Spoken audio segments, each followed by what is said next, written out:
Sometimes I think I have to be perfect for God to use me. I think I have to know it all, never stumble, never fall.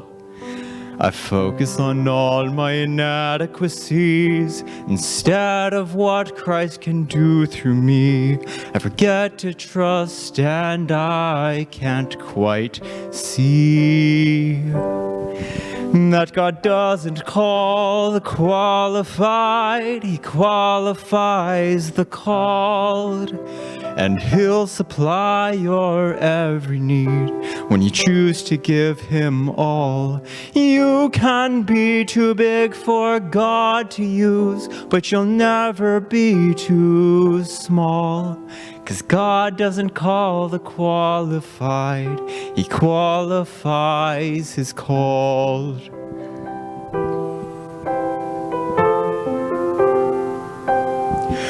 There is no one too young to serve, no one too old, no clay too hardened for our Father to mold.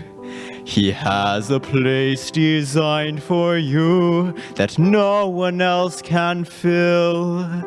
And He will give you what you need when you choose to do His will. 'Cause God doesn't call the qualified, He qualifies the called. And He'll supply your every need when you choose to give Him all. You can be too big for God to use, but you'll never be too small. 'Cause God doesn't call the qualified, He qualifies His called.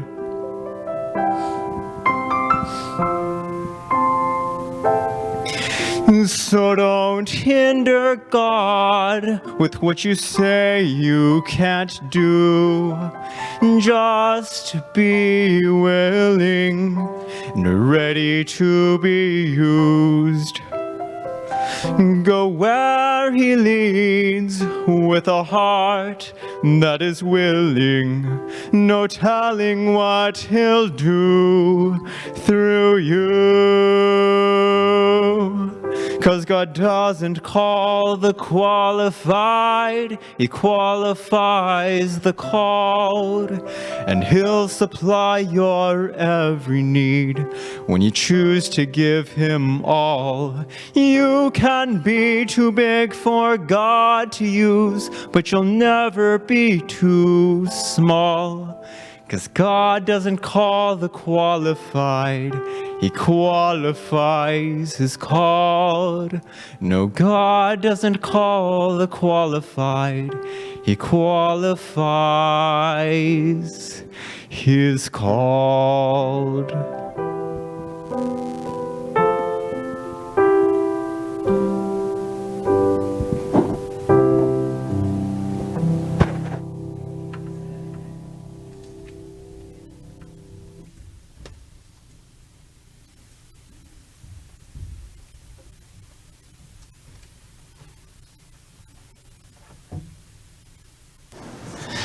Thank you so much, Ethan. That was really, really beautiful. I also want to thank Geraldine and Ellen. Ellen, we're so happy that you were up here today participating. That was really beautiful. And I want to thank Dan for playing the piano and Dr. G for leading out. It's good to be back here with you. It's been a long time and almost seems like we need to be reintroduced to each other. Well, we've been away for a while because we went to visit my wife's mother, who lives in Holland, and then we decided to do some sightseeing and traveling, so we went to Norway and visited my aunt, my cousin, my uncle. It was really good to see them again, and then we went to several other countries and places. But it is good to be home, but we're still dealing with jet lag, so please be patient with us. It's torture sometimes. You know, there's like 9 hours difference, and so right now, you know, it's almost 9 o'clock at night. So I should be getting ready for bed. Well, it's wonderful to be back. I hope you're having a good summer. I want to welcome all the guests here today. So glad that you chose to be here at our church. Look forward to getting to know you. So I want to share a message with you called Christ and Christ Alone. Do we have the presentation up? There it is. Thank you. So last Sabbath, believe it or not, we were actually in this place. Can anybody guess where this is? Okay, Athens. So you've either seen this in a picture or you've been there for you to know where this is. And we went to church there. So we start off by just walking several blocks down the road to the Greek-speaking church. And we kind of came to a crossroads where GPS said the church should be, and we looked around and there was no church there. And at that point we didn't know what to do, and all of a sudden 2 people came up to us in an instant. And one guy wanted to help us, the other person said, "Follow me." And so this older lady, she basically took us right to the church. She was actually a Seventh-day Adventist. And you can see her there by the piano. And this is how the church looks. Now, there was nobody there because we were about half an hour early. Then, a little bit later, a gentleman comes to us. I think he was one of the elders.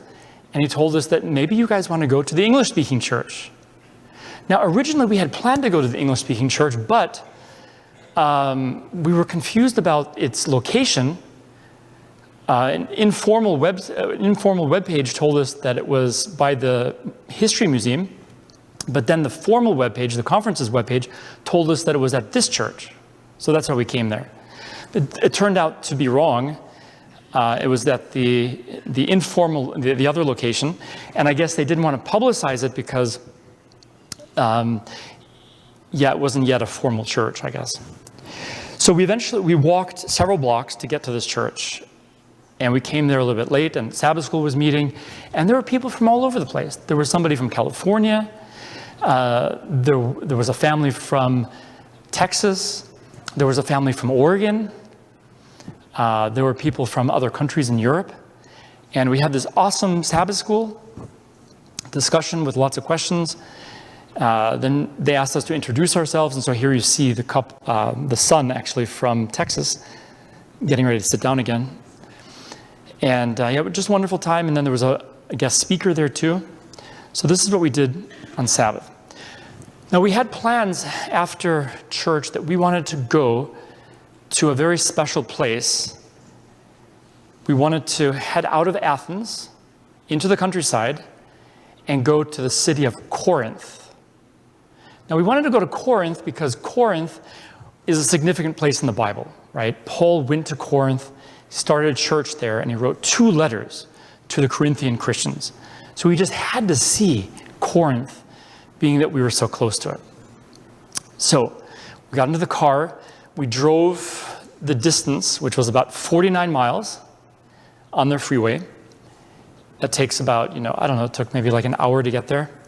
But we decided to take a little detour to a beach called the Loutraki Beach. We wanted to get out into nature, just go out into nature and experience nature a little bit.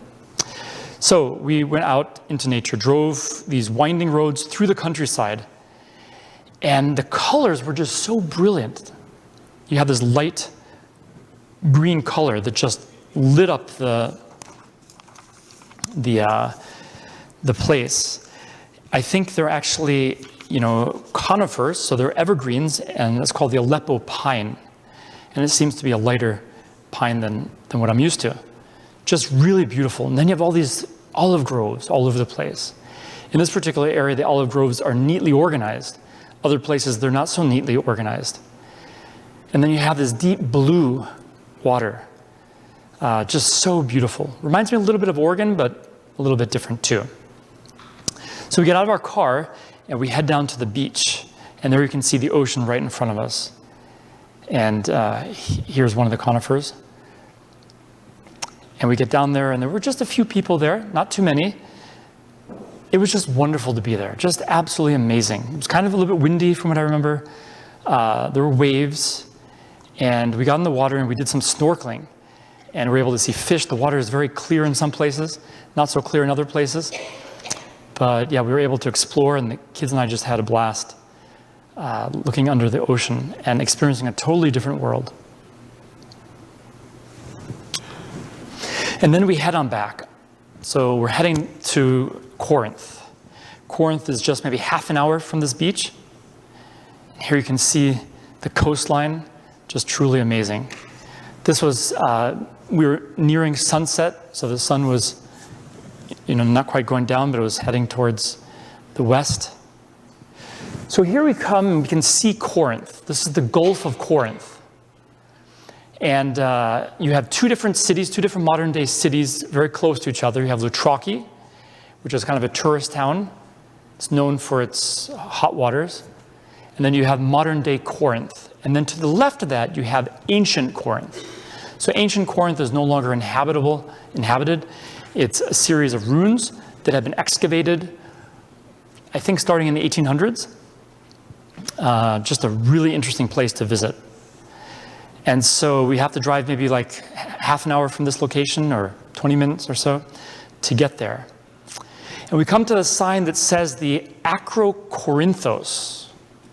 Now this is actually a hill that's overlooking Corinth. And there is an old temple up there that's been destroyed. And then there's also a large fortress.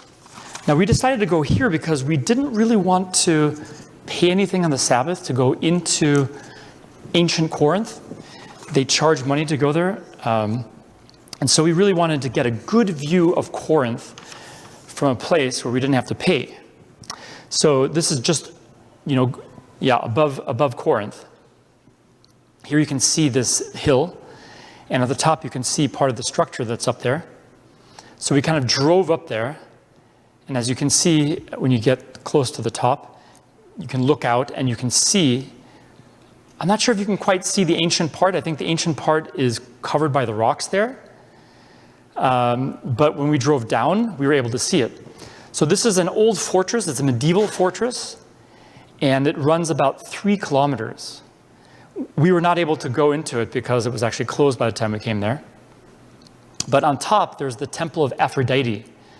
This was a terrible place, actually, with a lot of very evil things that took place here. But this is where they worshipped Aphrodite. And later on, churches were built on top. So you can see there's like a building there. Here you see more of the structure there. So I think there's a fantastic view from the top. Unfortunately, we just ended up in the parking lot. Here, we're looking out towards Peloponnesia, which is west. You have the sun going down there. Just so beautiful. And here, this is a little bit further down, you can see ancient Corinth. You see the pillars there? Well, that's a major part of the site. So eventually we drive down there. Now, our intention was not to go into the excavation area because you had to pay for that, but just to go around it and to see what we could see. And you could see a lot just by going around it. This is the first site, of course. Here we're at the parking lot. And then we come down to the area where there's a museum, and you have the main entrance that goes into Corinth. And here you have the main road that leads into Corinth. This is a north-south road. And on both sides you have buildings, or at least what used to be buildings. On the right-hand side you have what seem to be shops, a marketplace. On the left-hand side, I'm not totally sure what it is. So we just kind of went around this location. It was really large, and took different pictures as we went of the ruins here of Corinth. As you can see, they have reconstructed a lot. So we were not able to go into the museum and see any of the findings that they have there, but I went online, and they've actually found parts of the synagogue that used to be there. The synagogue from the Roman period. So potentially the same synagogue that Paul went to. Here you have an inscription that says the synagogue of the Hebrews.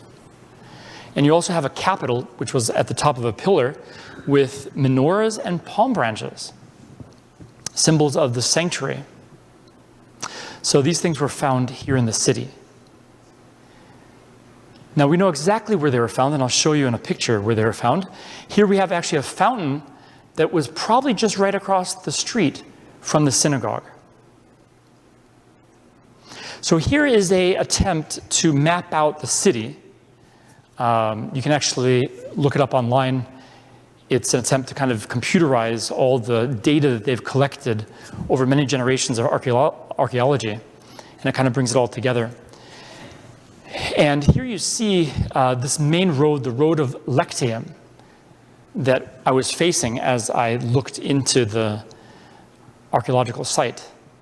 So that's there coming down the screen. And the first thing that you would come to would be the meat and fish market.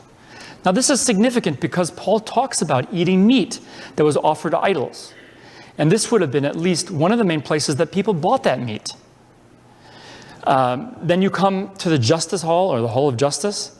And then right after that, you would have come to the Jewish synagogue. So the Jewish synagogue was on the main road going into Corinth, which I find to be very interesting, that God somehow arranged it so that the Jewish synagogue would be in a really central place. And just across from that, you have a fountain. Now, if you go past the synagogue, you come into the forum or the agora. This was a meeting place where the citizens would come and talk and discuss, meet friends. It was also a place where people would buy things because there were shops around it. This was also the place where the legal tribunal would meet and discuss legal issues. Off to the side, you have different temples. So you have the temple of Apollo, and you have several other temples. Then a little bit more off to the side, you have two major places where people came to be entertained. You have the theater, which could seat up to 15,000 people. It was a massive place. And then you have the Odeum, which was a music hall, which could fit 3,000 people. In later times, these two places were used for gladiator games. So what can we learn about Corinth just from looking at the ruins? Well, one thing we can learn from this is that this was a really wealthy place, right? It took a lot of wealth to build the theater, to build the Odeum. So it was a very wealthy city. It was also very consumeristic. There were tons of shops there. It seems like shops everywhere you looked. So there was a lot of buying and selling, and they were very preoccupied with buying and selling. It was also a town that loved pleasure, right? They had these two. They had the theater, they had the Odeum, where they would go and listen to music. So they loved pleasure. They were very religious. They had at least 3 temples. I think there were more temples than that. And they worshiped different gods. And then finally, emperor worship was central to this whole town. If you look at a diagram, or a picture of what it may have looked like, you see that actually the temple of Octavia was the largest temple there. Now, Octavia, she was not what we would call a goddess. She was actually the sister of the Emperor Augustus. Now, Emperor Augustus was not the emperor at the time that Paul came here. He was the emperor from 27 BC to AD 14. He was the emperor that actually commanded that there be a census of the Roman Empire. It's spoken about in Luke chapter 2. So this temple actually was a place where people came and they worshiped his sister, Octavia. So you can see that this town had to show its fealty, its loyalty to the Roman emperor and to the Roman emperor's family. And the temple to Octavia was the largest temple in the whole town. You also had the temple to Apollo, which would have been a Greek god, much smaller. So we can definitely see that the emperors were central. Just a few historical facts that I think can help you understand this site, and that can help us then understand the story that we're going to read from the book of Acts. So in classical times, Corinth rivaled Athens and Thebes in wealth. That says a lot, right? Here you have a town that today, of course, is much smaller than Athens. It actually rivaled Athens in terms of its wealth. And this wealth was because of trade. It was at a very good location, and lots of ships came to it. It was right there on the Gulf of Corinth. And it had actually two harbors, one on the Gulf of Corinth and one on the other side. So there were ships coming from both sides. Now Corinth, ancient Corinth or classical Corinth, was actually destroyed by the Romans in 146 BC. So they destroyed the Greek structures, they destroyed everything except for the Temple of Apollos. And then they rebuilt it in 44 BC. So between 146 BC and 44, it laid in ruins. But Julius Caesar rebuilt it. Now, he didn't build it in the classical Greek style. It wasn't until later in history that classical Greek elements were added to the town. Now, the one building that he didn't destroy was the temple to Apollo, and that's the one that we saw there in the parking lot. This was left intact. Now, Corinth became a Roman colony, and it had a population of around 200,000 people. So it was a significant city. It was actually larger than Athens at the time. This city, Corinth, had a mixed population of Romans, Greeks, and Jews. So the Jews had a significant presence there in Corinth. Now, it was, like I said, a trading center, and it was one of the most prominent and prosperous cities in the Roman Empire. Even though it wasn't the biggest, Rome was much bigger. There were other cities that were much bigger, but it was extremely prosperous, even more prosperous than much larger cities. And how did it gain all that prosperity? Well, like I said, it had something to do with trade, but it actually resided at a significant location so that ships would come and they would actually deliver their goods to the port, and then those goods would be brought over the land so they could go to the other port. And by doing this, they would avoid the difficult waters around the Peloponnese. So they built this road, this very interesting road that they would use to track all of this stuff across land. Today, however, that road is not being used, but they have built a waterway actually across the land that runs about 3.9 miles. And it runs in almost the same area that the road was built in. When you go to Corinth, you actually cross the Corinth Canal. So the Corinth Canal was actually finished in the 1800s. So it's a relatively new structure. But you can see it's this incredibly deep canal that ships use. Now, it's not so deep. I think it's maybe like 6 meters in depth. So it's not a super deep thing, but it's 3.9 miles. Another interesting aspect to Corinth was that they had something called the Isthmian Games. It was kind of like the Olympics. And these were held every 2 years. And there was sports and there was music. So a lot of people gathered then in Corinth for that period. And you wonder if maybe Paul made tents for some of these people that gathered there. Now, the city was largely destroyed through 2 different earthquakes. And then it was rebuilt by others. It has a long history. So this is kind of an introduction to Corinth that can help us to visualize what Paul came to and help us to understand that this was no mean city, no small city. It was a massive place, 200,000 people, very, very wealthy. The people were pleasure lovers. It was going to be really difficult for Paul to make headway in his mission work. In this talk, I want to look at this one question. What lessons can we learn from Paul's missionary work in Corinth? Because I think there are some important lessons that we can draw from the story of Paul trying to reach the Corinthians. So we're going to turn in our Bibles to Acts chapter 18.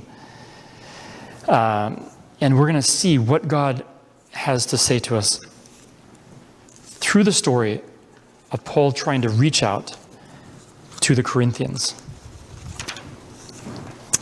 So the first question we can ask is, how did he start his work? How did he begin trying to reach out? Acts chapter 18, verse 1. After these things, Paul departed from Athens and went to Corinth. So he either traveled by foot those 49 miles or he took a boat. If he traveled by foot, it would have taken him 16 to 20 hours of walking. It's a fairly long way. I'm guessing that he took a boat, but I don't know for sure. And the text doesn't tell us. And he found a certain Jew named Aquila, born in Pontus, who had recently come from Italy with his wife Priscilla, because Claudius had commanded all the Jews to depart from Rome, and he came to them. So because he was of the same trade, he stayed with them and worked, for by occupation they were tent makers. Little historical background might help. So, the Emperor Claudius was the emperor during this time. And he was the one who expelled the Jews from Rome. So it wasn't the Emperor Augustus. He had stopped being the emperor by this time. And so when people went to worship, his sister, they were not worshiping the sister of a living emperor. It was the sister of a dead emperor. So it was Claudius that expelled the Jews. Now, why did he expel the Jews at this time? Well, a Roman historian says this about why the emperor expelled the Jews. Because the Jews at Rome caused continuous disturbances at the instigation of Chrestus. He, Claudius, expelled them from the city. Now, there's some historians that believe that Chrestus is another way of saying Christ.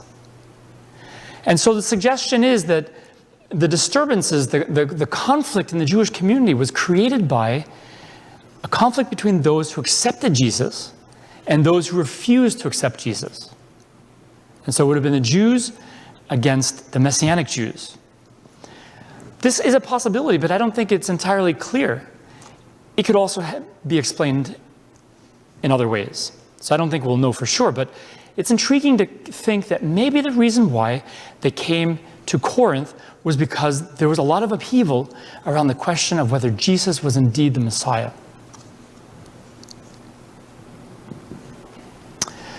So how did Paul get started based upon the verses that we read? How did he start his ministry?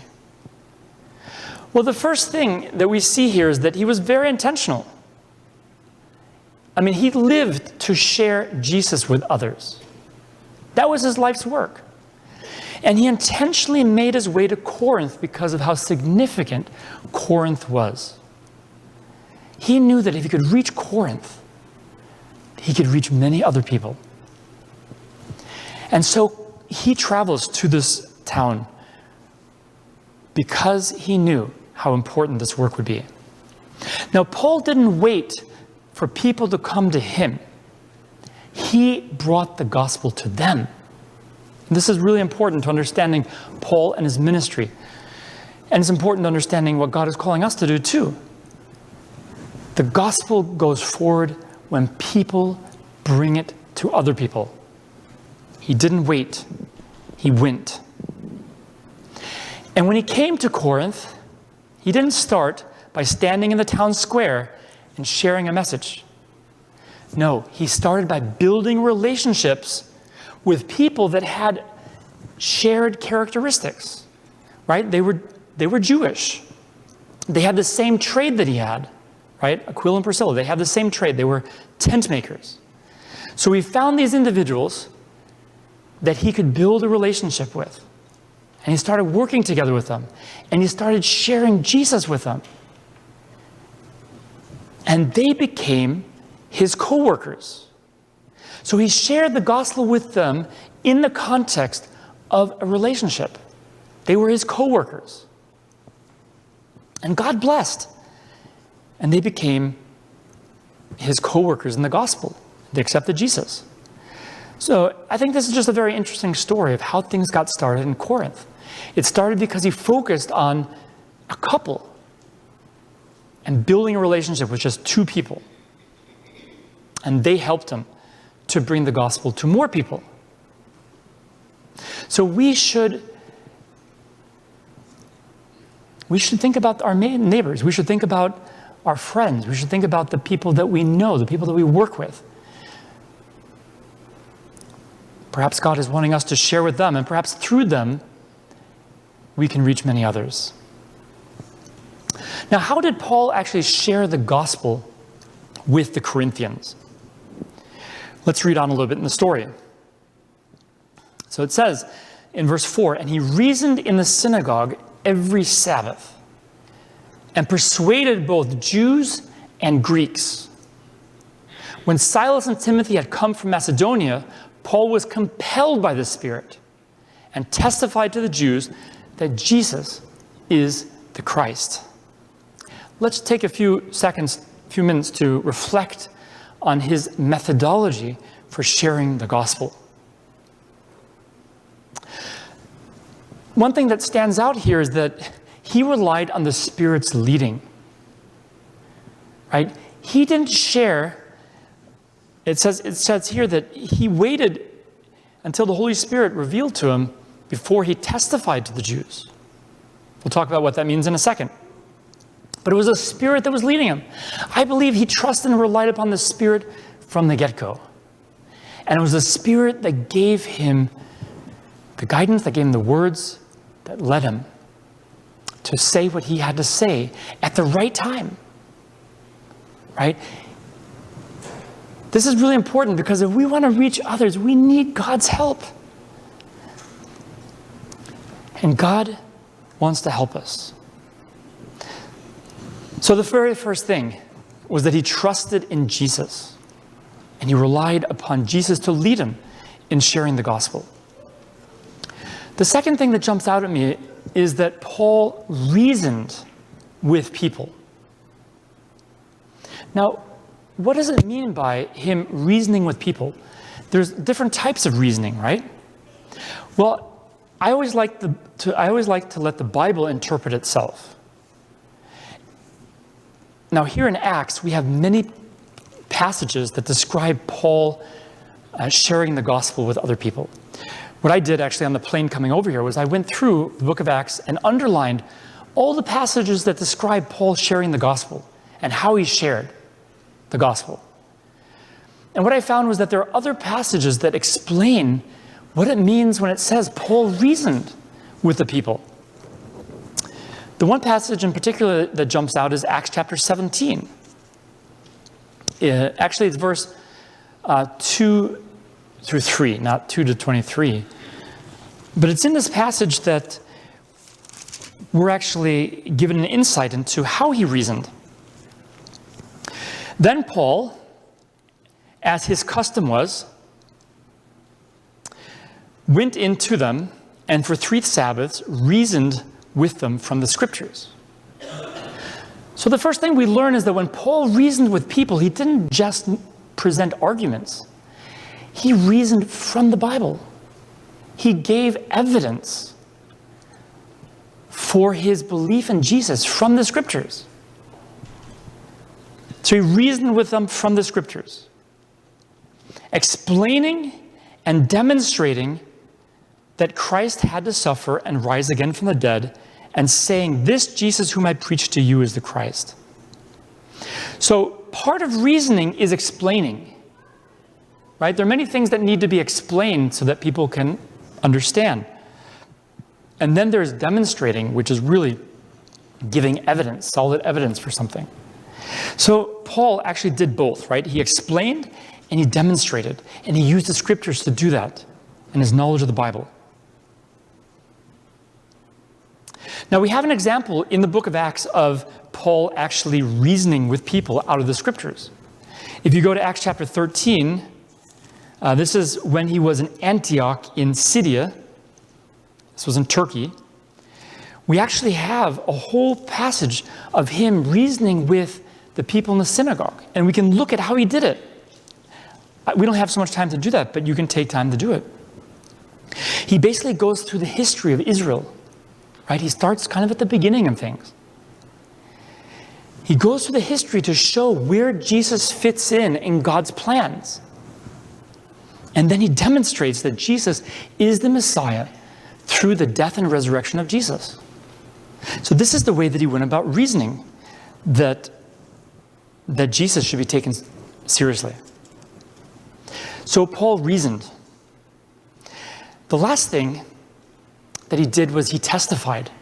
And he did so only when the Holy Spirit led him to do so. Now, what does it mean when it says that he testified? Well, this is about sharing one's experience. We can see him testify in other scenarios. For example, in Acts chapter 26, verses 9 through 22, we read about him testifying. If you remember the story, so Paul stands before King Agrippa. And he actually tells King Agrippa about his own experience with Jesus. And the same word is used about him testifying. Let's see, where's that word being used here? Anyways, right here in verse 22. The same word is used. He says, "Therefore, having obtained help from God, to this day I stand, witnessing both to small and great." So, Paul doesn't witness. He doesn't give his testimony first. He actually puts Jesus in a context, explains that God had been working before Jesus, and that Jesus was the fulfillment of the promises that God had given. And then he tells his own experience with Jesus. And he did so only when the Holy Spirit led him to. And it's interesting that he did so when his friends had arrived. And perhaps he waited for the clinching argument. He waited for his friends to be there because they were going to help him. Because after he gave the clinching argument, which is his own experience, then they would have to disciple these people. They would have to help them in their faith to grow. And he needed support for that work. So there's reason for everything that Paul does. Things are very well thought out.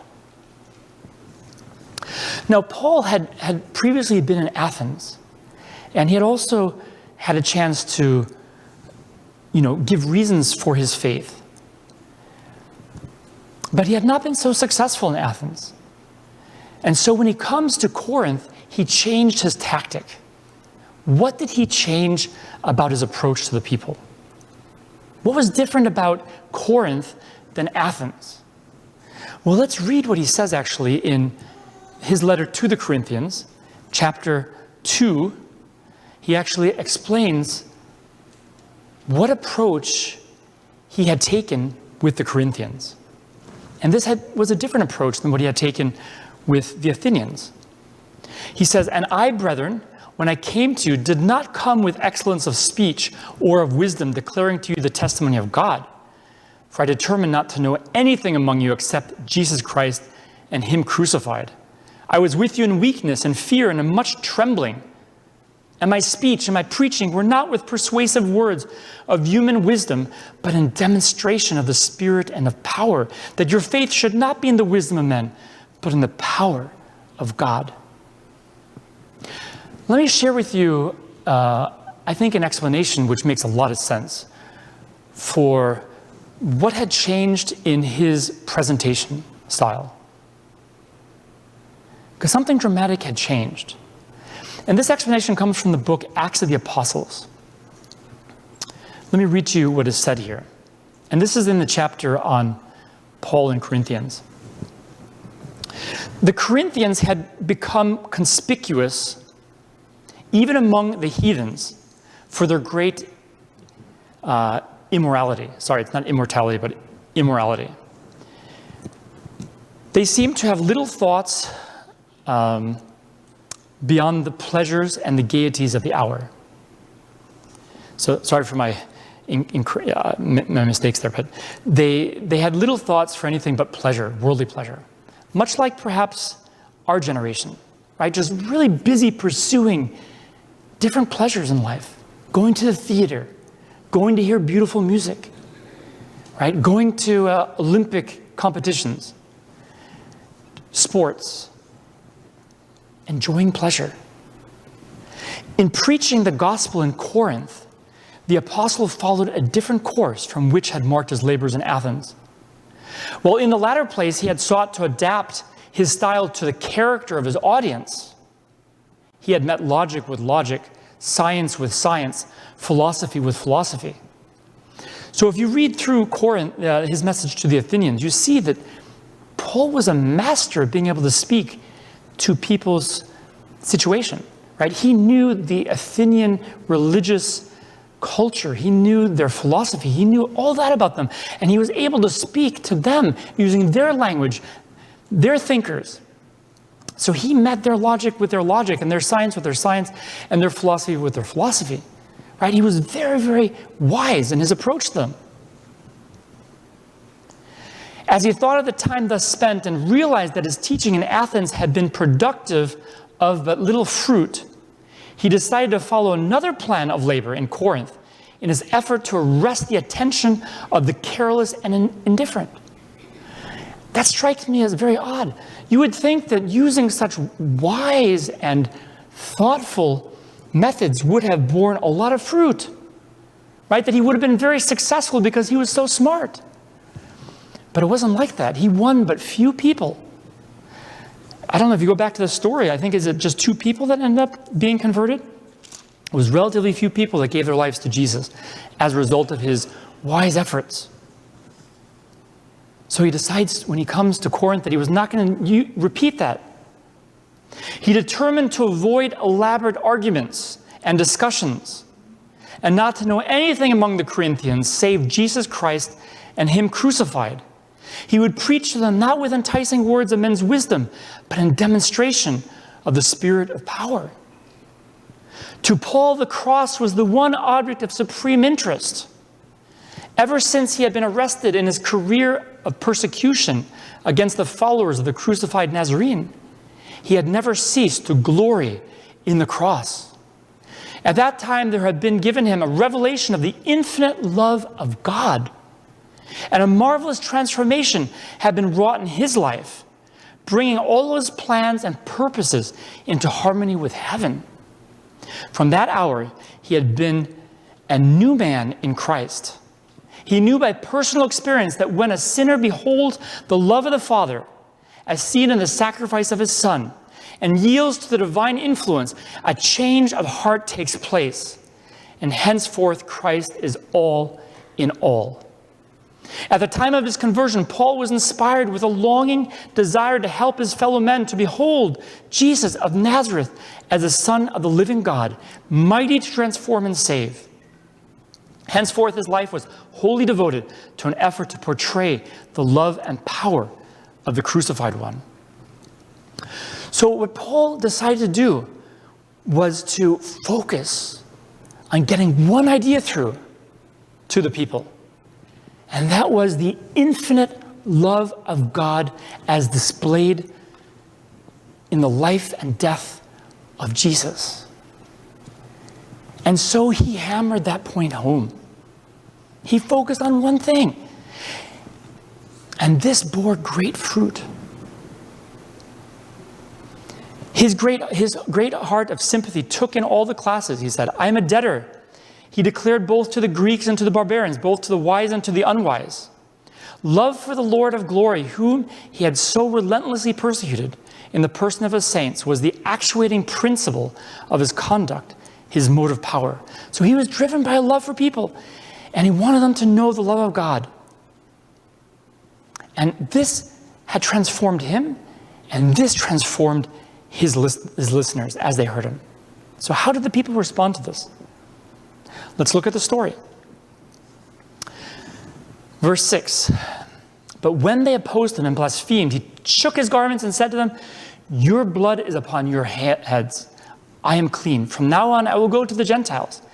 And he departed from there and entered the house of a certain man named Justus, one who had worshipped God, whose house was next door to the synagogue. Then Crispus, the ruler of the synagogue, believed on the Lord with all his household. And many of the Corinthians, hearing, believed and were baptized. So we see here that there were 2 groups, 2 different responses. One group resisted what he had said even though he had given them the very best that he could give them. Even though he had spoken about the love of God, it didn't touch their hearts. They resisted. But then there was that group that responded, and it dramatically changed them. They were willing to suffer for the cause of Christ. They were willing to even die. Now at this point, one would think that maybe Paul was ready to move on, right? He had won a certain group, and he had faced a stiff resistance from another group. Maybe it was his time to move on.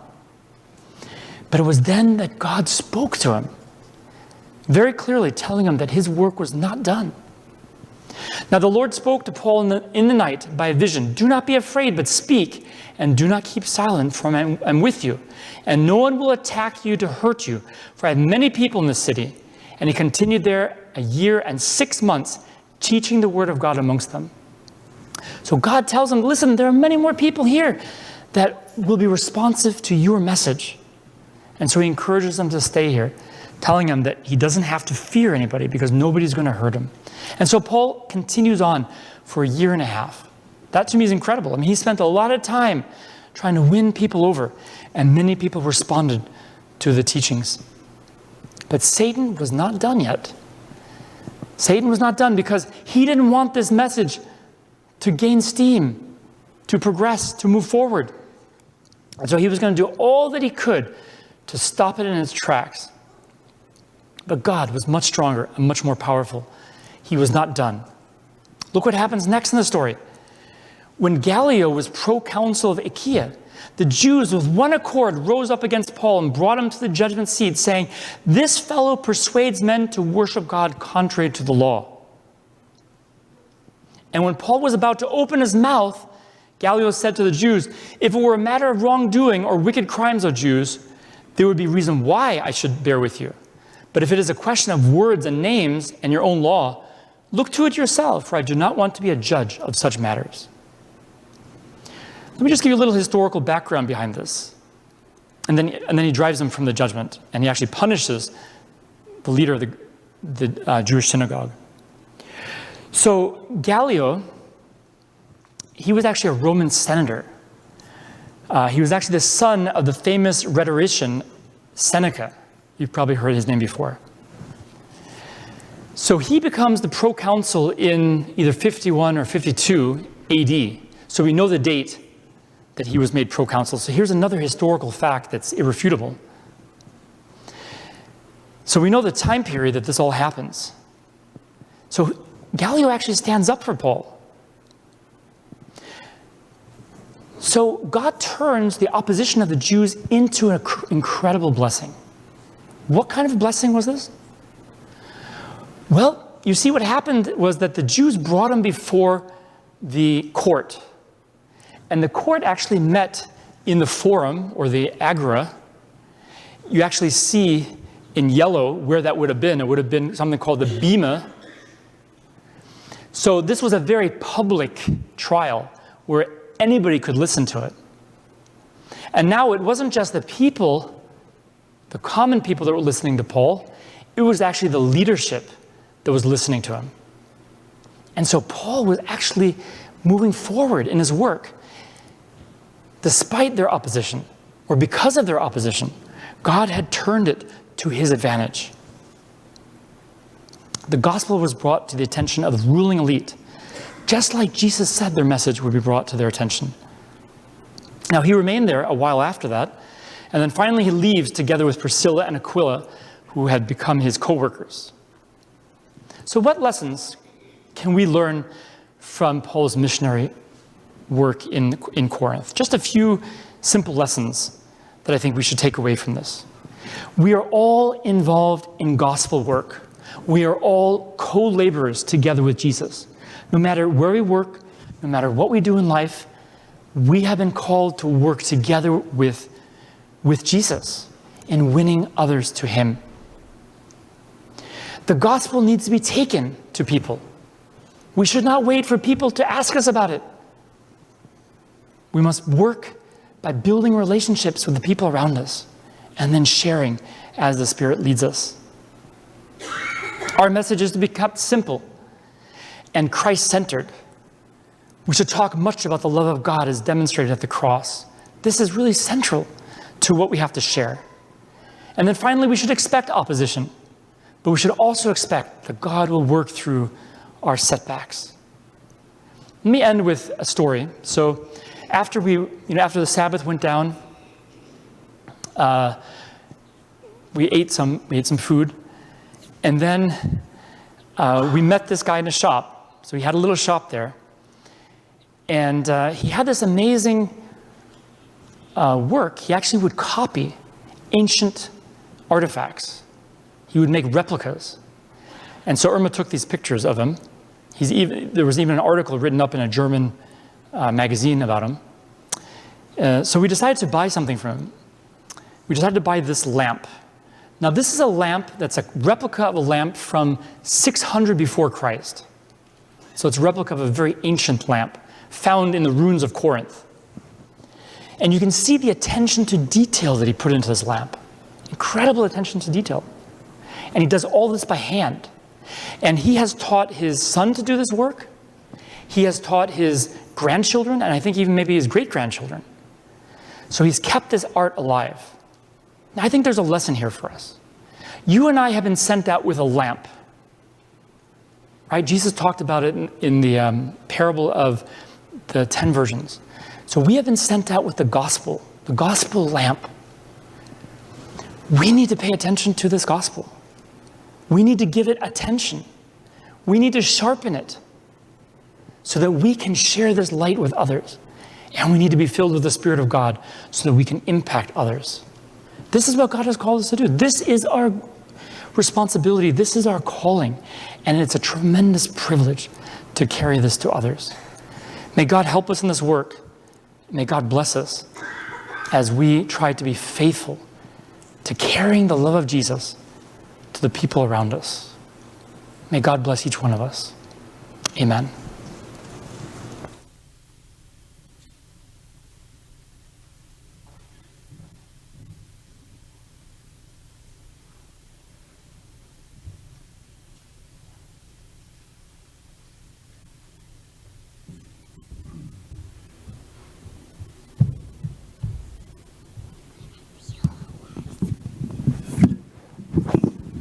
We're going to close today with hymn number 108, 108, Amazing Grace.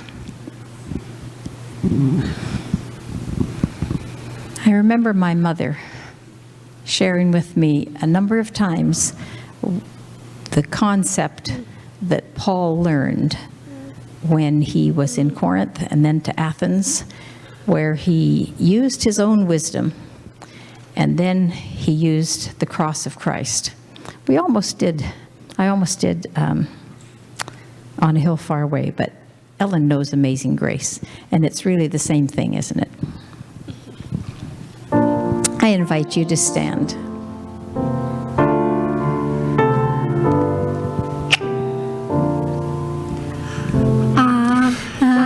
Amazing grace, how sweet the sound that saved a wretch like me. I once was lost, but now am found. Was blind, but now I see. 'Twas grace that taught my heart to fear, and grace my fears relieved. How precious did that grace appear, the hour that I first believed. The Lord has promised good to me. His word my hope secures. He will my shield and upon portion be as long as life endures. Through many dangers, toils, and snares, I have already come.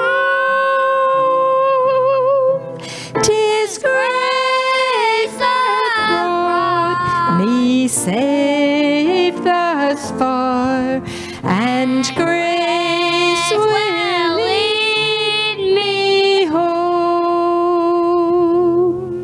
When we've been there 10,000 years, bright shining as the sun,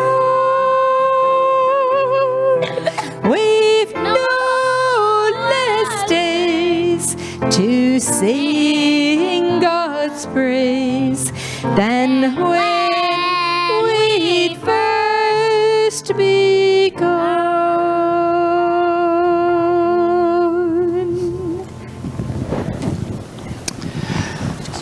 Let's receive the Lord's blessing. The Lord bless you and keep you. The Lord make his face to shine upon you and be gracious to you. The Lord lift up his countenance upon you and give you peace. Amen.